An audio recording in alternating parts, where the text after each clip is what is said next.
Right. I know. Good start. I got a short. Really short.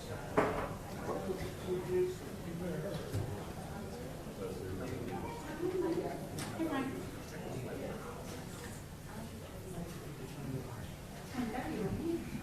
Okay.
No, not yet. Okay. It's not a big deal. No rush. Did you get the judge or no? Okay.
A reminder, please turn all cell phones off or have them in the silent position.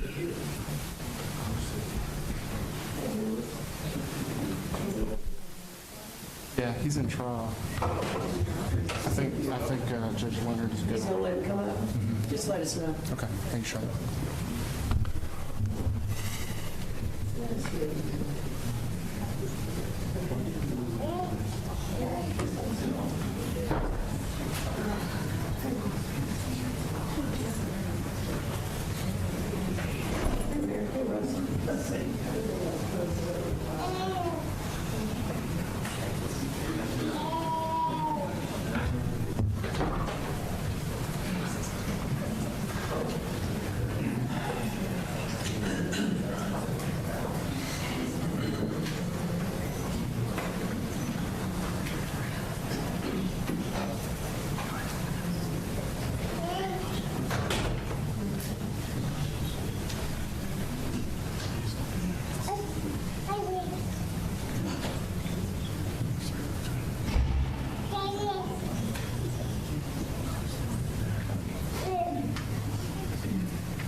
Yeah.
Superior Court of Clark County is now in session. Honorable Mary Staley Clark presiding.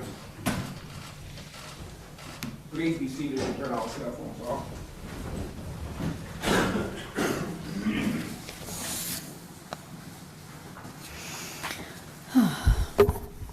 Good afternoon, everyone.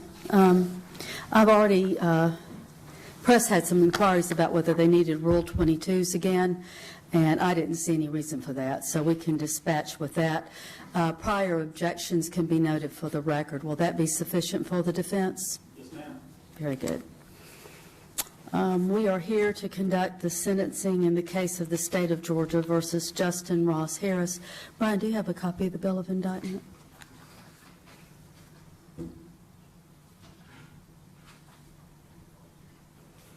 Thank you. This is General Bill of Indictment, State of Georgia versus Justin Ross Harris, General Bill of Indictment number 143124. The case was tried during the months of September, October, and November in Glenn County, Brunswick, Georgia, where the case had been moved and the venue changed for purposes of finding a jury. In March of this year, 3 weeks were spent trying to find a qualified jury in Cobb County, pool of jurors in Cobb County. That was not able to be accomplished, although the effort to do so was a strong effort. There's nothing else to be said, but it was a very strong effort. It did not occur, and the case was transferred to Brunswick, to the Brunswick Judicial Circuit, Glenn County. First, I want to say that, and I want to thank the Brunswick Judicial Circuit for their help and hospitality during the trial of the case of the State of Georgia versus Justin Ross Harris. And I particularly want to thank the judges of the Brunswick Judicial Circuit for allowing us to come and showing extraordinary support and help and extremely high levels of professionalism. I particularly want to recognize Chief Judge E.M. Wilkes and Judges Stephen Scarlett, Stephen Kelly, Roger Lane, and Anthony Harrison and their excellent support staff. I also want to thank Glenn County Sheriff Neil Jump and the deputies assigned to our trial in Brunswick, and the bailiffs as well. And I need to recognize Cobb County Sheriff Neil Warren and Colonel Robert Willard and Lieutenant Keith Raines, who provided our security detail in Brunswick. I also need to recognize some of our Cobb County Court Administration folks who made all the difference, particularly during jury selection. Court Administrator Tom Sharon and Bill Pardue and Bob Pierce.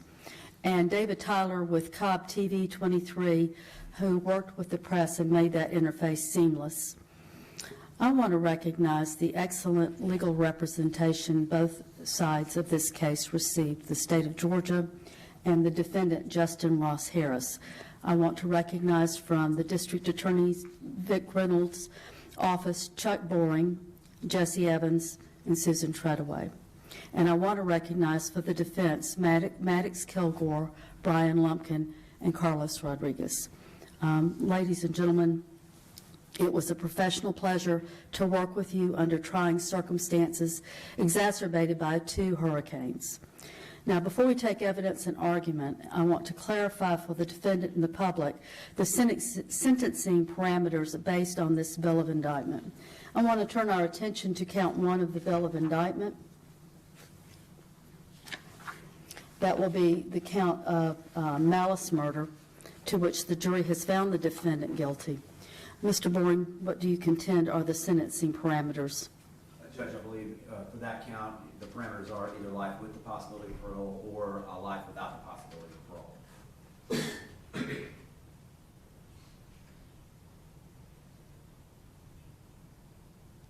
Does the defense agree or disagree? We agree. Count 2. Your Honor, I believe count 2 as a matter of law is vacated by law, so there would be no sentence for count 2. And do you agree or disagree with that? We agree. Count 3. Your Honor, count 3 as well would be vacated as a matter of law, so there would be no sentence for that count. Does the defense agree or disagree? We agree. Count 4. Your Honor, that's a possible sentence of 5 to 20 years in prison, and I believe that can run either concurrent or consecutive to count 1. Agree or disagree? We would argue it merges as a matter of fact. We're going to have to take an argument on that. As to count 5, Your Honor, I believe count 5 would merge into count 4, so it would be no sentence for count 5. all right. Count 6. Count 6, Your Honor, if that's a criminal attempt of a criminal statute, it would be 1 to 10 years in prison on count 6. With the possibility of parole. Yes, Your Honor, and that can either run concurrent or consecutive to counts 1 and 4. Do you agree or disagree? we agree. Count 7 and 8 are both misdemeanors. That's correct, Judge, and again, those would be with possibility of parole and could run either concurrent or consecutive to the other counts. Of course, the defendant has already served that. Yes, Your Honor. Okay. All right, let's take the argument then on merger as to count 4. I think it would be in the nature of argument, the defense should start. We have no argument. It's just simply our position, it merges as a matter of fact. What says the state? Your Honor, I would cite to Lupo versus the state, LUPOE. That is a November 21st, 2016 decision by the Georgia Supreme Court discussing merger in cases where the underlying felony, in this case 2 and 3, are vacated as a matter of law. When those counts are vacated, the underlying felonies then do not necessarily merge.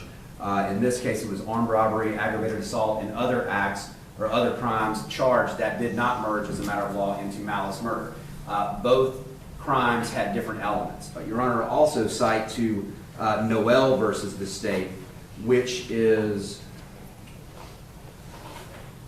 297, Georgia 698, 2015 Georgia Supreme Court decision. That actually involves a case involving felony murder conviction where other felony murders were vacated as a matter of law. One of the underlying felonies for the felony murder was a cruelty to children in the first degree. This was a child homicide. The Supreme Court held in that case that the cruelty to children in the first degree did not merge as the felony that was charged as a homicide based on that cruelty was vacated.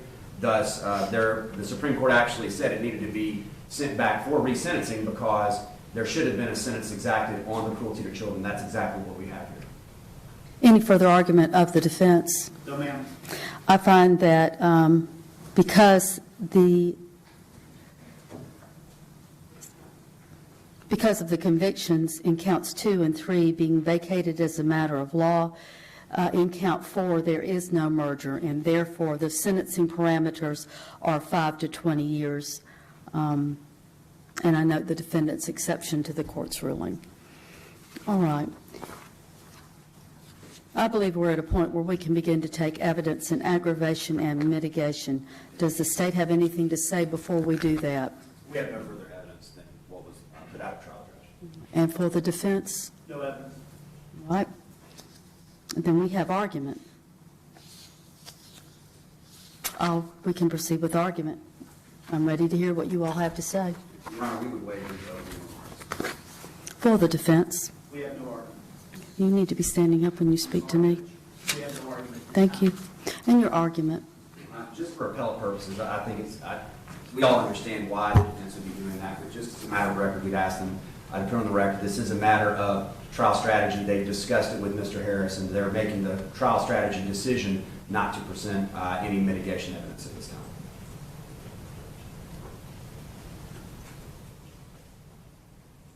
Mr. Kilgore. I don't have to do that and choose not to. Well, I'll put it on the record, and I'll speak to Mr. Harris directly. Mr. Harris, you have a right at this time to offer evidence in mitigation. You can call witnesses. They can be put up for the purposes of testimony. The nature of mitigating evidence is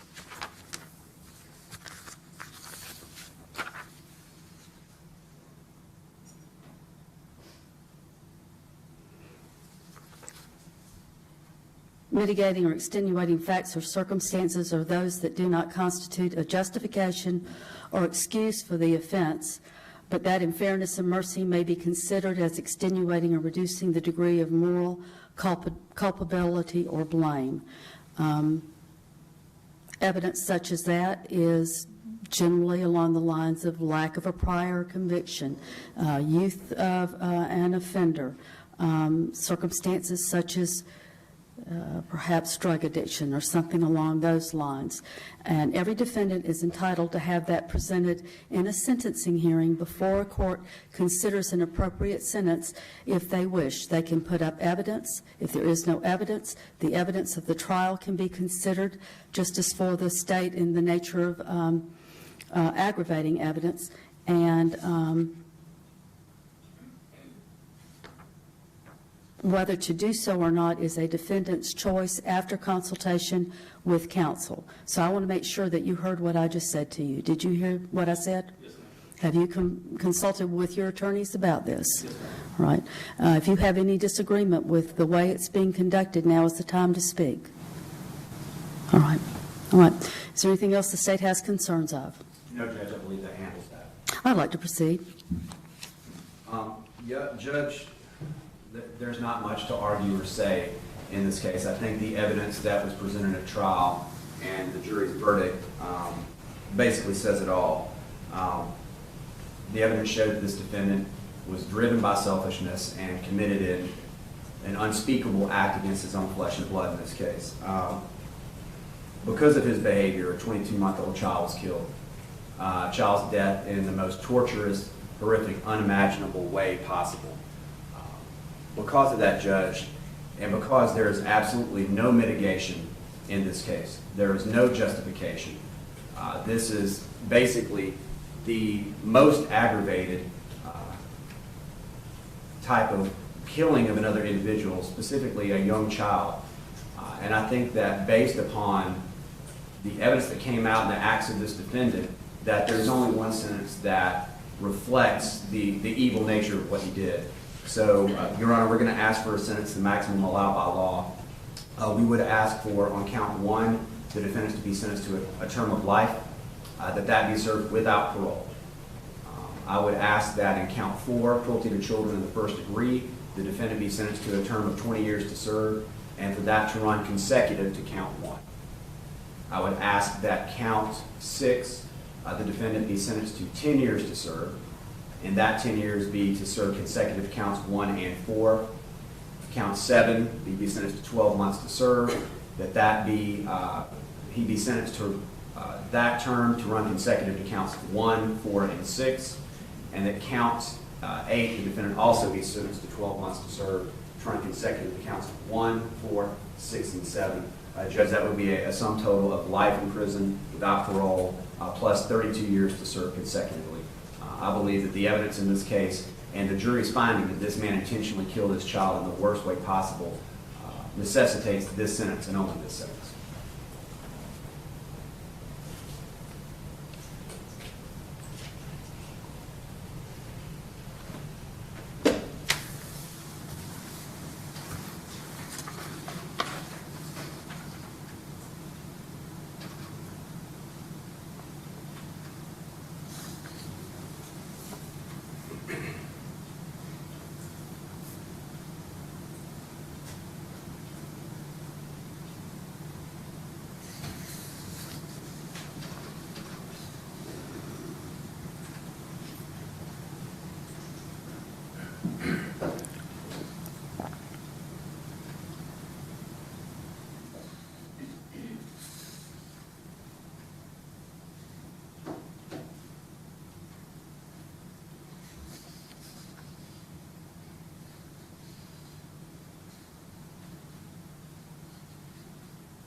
Well, the defendant, Just Ralston Harris, has been found guilty by a Glenn County jury of all counts in this bill of indictment, and that includes malice murder of his 22-month-old son, Cooper Harris, and felony murder of his 22-month-old son, Cooper Harris.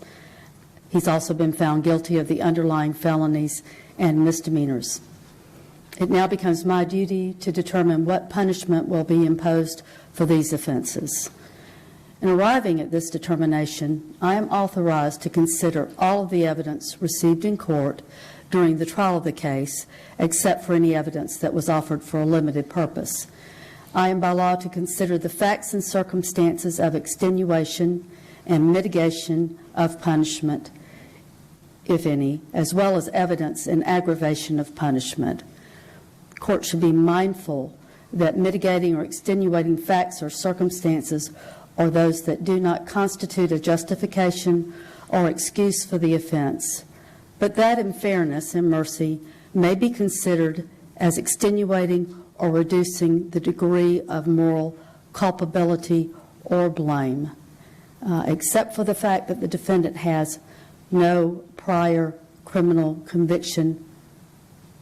There is no mitigating fact or circumstance in this case. The aggravating circumstances are those that increase the guilt or enormity of the offense or adds to its injurious consequence. This court finds particularly that the defendant, Justin Ross Harris, intentionally and unnecessarily, in a wanton manner, caused and inflicted upon the the victim, Cooper Harris, unnecessary and wanton, severe physical and mental pain and agony. The evidence in aggravation in this case is replete by the evidence presented during the 6 weeks of evidence presented to a jury. The jury in this case was diligent and conscientious. They were careful in their observation of the witnesses. They were careful in their note-taking. They were careful when they had the view of the car that was involved. It was not a large SUV. They were careful in observing the seating and positioning of the child safety seat involved in this case. They took careful time in their deliberations. They asked to review evidence that was of concern to them, and it was done so in open court. When they came back into the courtroom to render their verdict, and they were polled by the court and asked if in fact that was their verdict in the jury room, and if it was still their verdict, each stood and each unequivocally said yes, it was.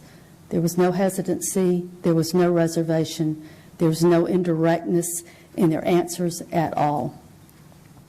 They fairly deliberated and discharged their duties and found the defendant guilty of what factually was a horrific experience for this 22-month-old child who had been placed in the trust of his father, and in violation and dereliction of duty to that child, if not love of that child, callously walked away and left that child in a hot car in June in Georgia in the summer to swelter and die. The state's recommendation is the very least that anyone could deem just under the circumstances of this case, and I will follow the recommendation. Mr. Phillips, if you'll do the paperwork, please. You got it? All right. If the parties would approach. And the defendant. You want me to take it back to him, Judge? No, I want him up here for sentencing, please. Yes, and thank you. Probably needs to go over that.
All right, Judge, these have been signed, and as to form, I think it clearly reflects what you said. Thank you for that, Mr. I didn't Kilgore. want to habeas rights to them, though. I'll do that.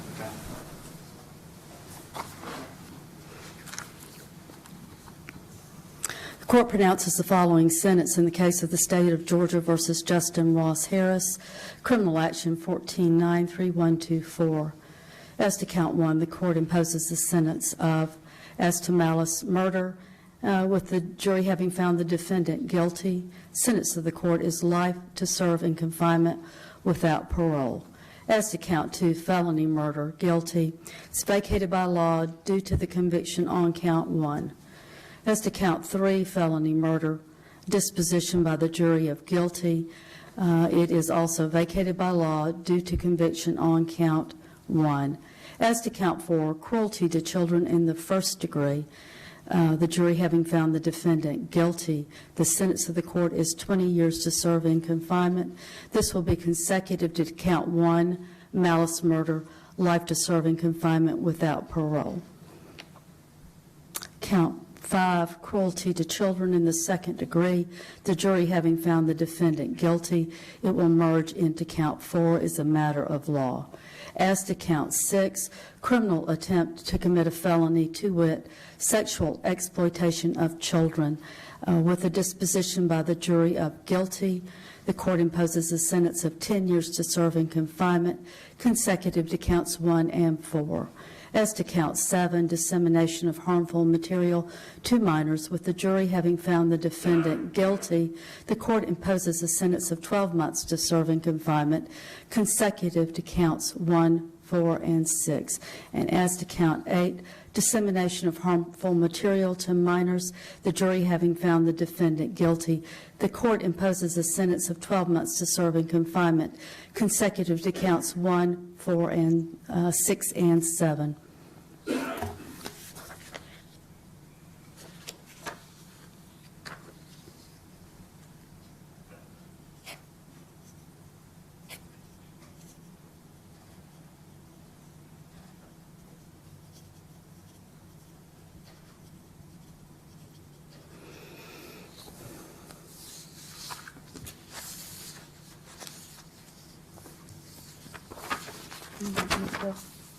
Page 3.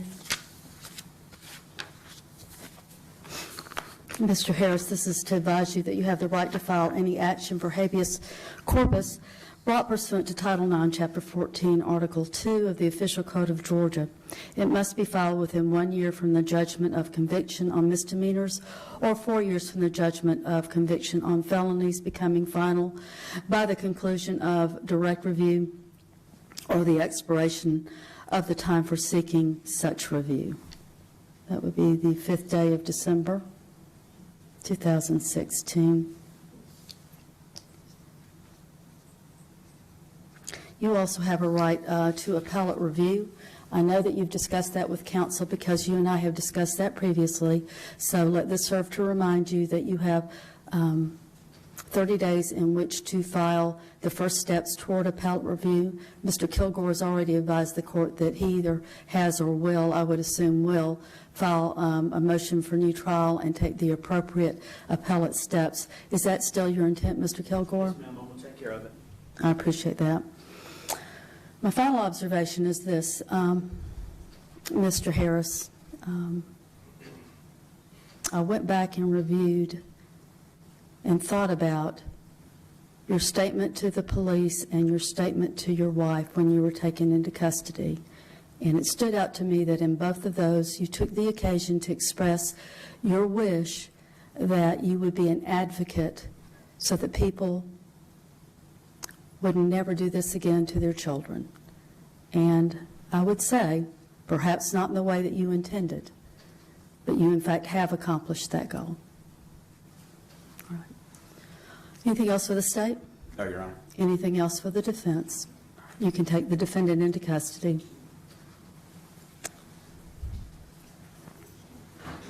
And just wait a second, let's get him out. All right. If there is no other business by the state or the defense for the court, No, Your Honor. there being none, we stand in recess.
me.